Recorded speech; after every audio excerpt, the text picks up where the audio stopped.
Bismillahirrahmanirrahim. Assalamualaikum warahmatullahi wabarakatuh. Apa kabar anak-anak? Semoga kalian dalam keadaan sehat walafiat dan tetap semangat untuk belajar. Baik, perkenalkan saya dengan Ibu Nisa selaku guru mata pelajaran Humas dan Keprotokolan. Kali ini Ibu akan mengajarkan ruang lingkup tentang kehumasan, mulai dari pengertian humas, karakteristik humas, sejarah humas, sampai kepada tujuan dan manfaat daripada humas. Baik anak-anak, untuk lebih jelasnya silahkan kalian perhatikan tayangan berikut ini. Baik, langsung saja kita masuk ke materi yang pertama, yaitu ruang lingkup humas, di mana kalian harus memahami mulai dari pengertian humas, sejarah humas, karakteristik humas, serta tujuan dan manfaat humas. Kita masuk ke pembahasan yang pertama, yaitu pengertian humas. Mungkin kalian hanya sebatas mengetahui humas adalah singkatan dari hubungan masyarakat. Di sini akan dibahas tentang pengertian humas itu sendiri.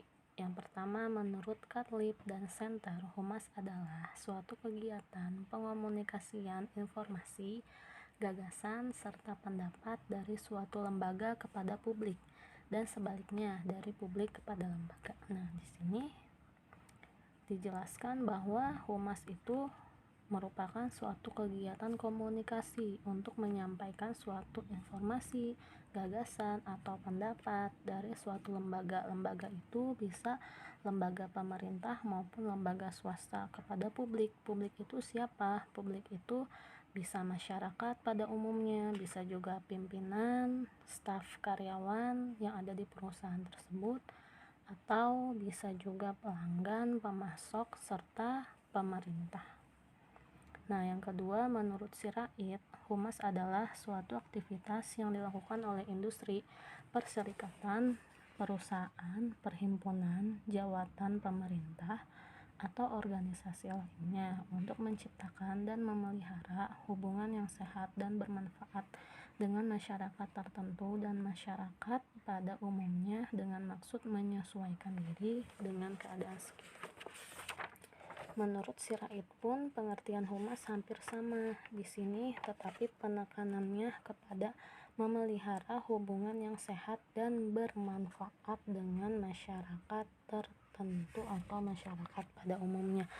Jadi bisa disimpulkan bahwa humas adalah usaha untuk menciptakan hubungan yang harmonis antara suatu lembaga dan pihak masyarakat melalui proses komunikasi tadi. Jadi bisa terjadinya hubungan timbal balik yang mencapai suatu keharmonisan dan saling percaya antara lembaga tersebut dengan publik. Baik, selanjutnya kita masuk ke pembahasan berikutnya, yaitu tentang sejarah humas. Nah, ini merupakan rentetan waktu di mana humas itu berasal. Yang pertama, humas itu hadir di tahun 1800-an, di mana sejarahnya muncul akibat dari revolusi industri yang terjadi di Eropa pada penghujung tahun 1800-an. Nah, hal itu ditandai dengan bermunculnya industri besar yang memproduksi produk secara massal, serta terdapat ketertutupan informasi kepada halayak atau kepada publik. Selanjutnya, memasuki abad ke-20, muncul ketidaksenangan masyarakat terhadap praktik bisnis yang tidak sehat. Itu dilakukan oleh para pelaku industri yang ditandai dengan peran media massa, di mana pada saat masa itu para media massa mempublikasikan kegiatan kantor tersebut kepada halayak.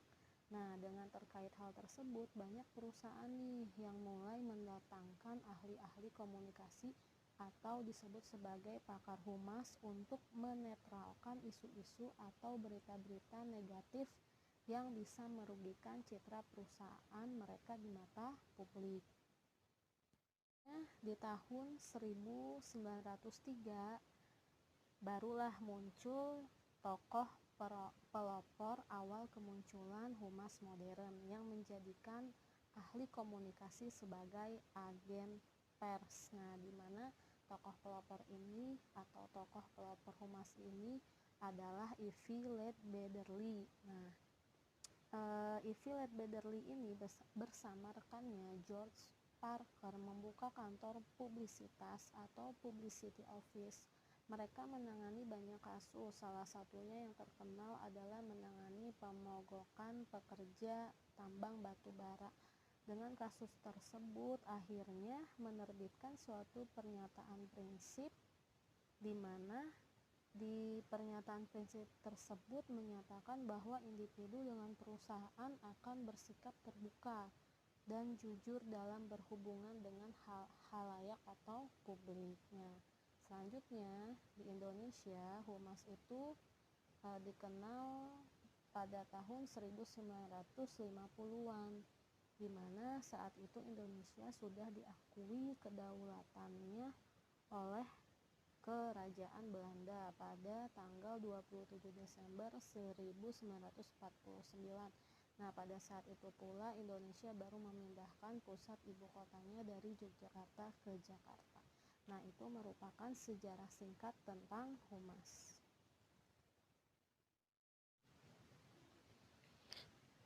Baik, berikutnya pembahasan di slide ini yaitu tentang tujuan humas serta manfaat humas. Nah, tujuan daripada humas itu sendiri adalah untuk melakukan suatu pencapaian dan pemeliharaan citra yang positif. Artinya, hubungan masyarakat ini atau humas ini harus menjunjung citra yang positif bagi suatu perusahaan atau lembaga. Nah, maksudnya adalah harus bisa menjaga nama baik perusahaan di mata publik atau di mata masyarakat. Nah, yang terakhir ada manfaat humas. Nah, manfaat humas sendiri ada 5 poin nih. Yang pertama, manajemen krisis. Maksudnya adalah dengan adanya humas atau dengan adanya PR, public relation ini dapat menjadi tim dalam manajemen krisis. Ya, seperti yang kita ketahui bahwa biasanya suatu organisasi itu pasti pernah mengalami yang namanya krisis ya, mulai dari kalangan pimpinan sampai kalangan stafnya. Nah, maka dibutuhkan yang namanya humas gitu untuk mengatasi berbagai krisis, salah satunya dengan menjalin hubungan dengan media massa atau dengan pers ya. Nah, karena divisi humas dalam sebuah organisasi ini akan bermanfaat sebagai tim manajemen krisis gitu. Lalu yang kedua ada penerbitan desktop. Nah, maksud penerbitan desktop ini adalah proses menggunakan komputer untuk menggabungkan teks dengan grafis atau dengan gambar atau desain hingga dapat menghasilkan suatu dokumen. Dokumennya itu bisa berupa brosur, buku, halaman web, dan lain-lain. Nah, dengan adanya humas ini itu bisa membantu mengenalkan suatu lembaga kepada halayak atau kepada publik melalui dokumen-dokumen tadi atau dokumen-dokumen yang sudah dibuat dalam penerbitan desktop ya, tadi berupa yang sudah disebutkan, yaitu berupa brosur, buku maupun halaman web. Apalagi sekarang ini sudah zamannya internet. Nah, untuk mengetahui informasi dari suatu lembaga atau organisasi itu kan tinggal membuka halaman web ya. Di situ sudah banyak informasi-informasi yang memuat dari suatu lembaga tersebut. Nah, biasanya informasi-informasi itu yang membuat adalah bagian humasnya gitu, atau bagian PR-nya. Nah, selanjutnya yang ketiga, manfaat humas yang ketiga yaitu identitas perusahaan.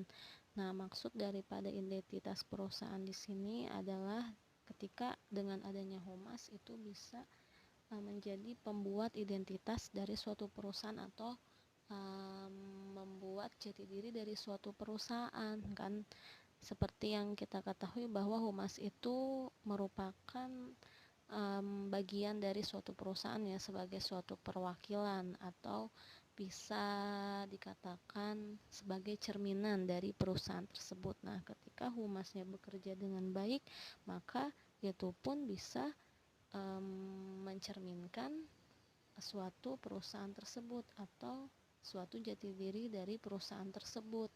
Nah, dengan kinerja humas yang baik, maka bisa istilahnya mencerminkan suatu citra positif atau citra yang baik dari suatu perusahaan tersebut di mata publik atau di mata khalayak.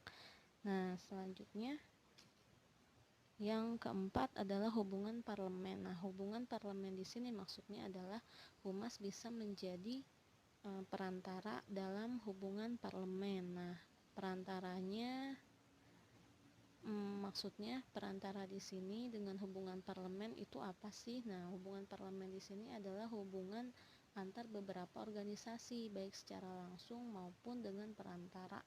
Nah, kalau secara langsung mungkin bisa antara humas organisasi yang A dengan humas organisasi B gitu, atau misalkan dengan perantara bisa melalui konsultan khusus gitu, atau juga humas ini bisa berhubungan atau menjadi suatu perantara antara perusahaan dengan pemerintah gitu ya.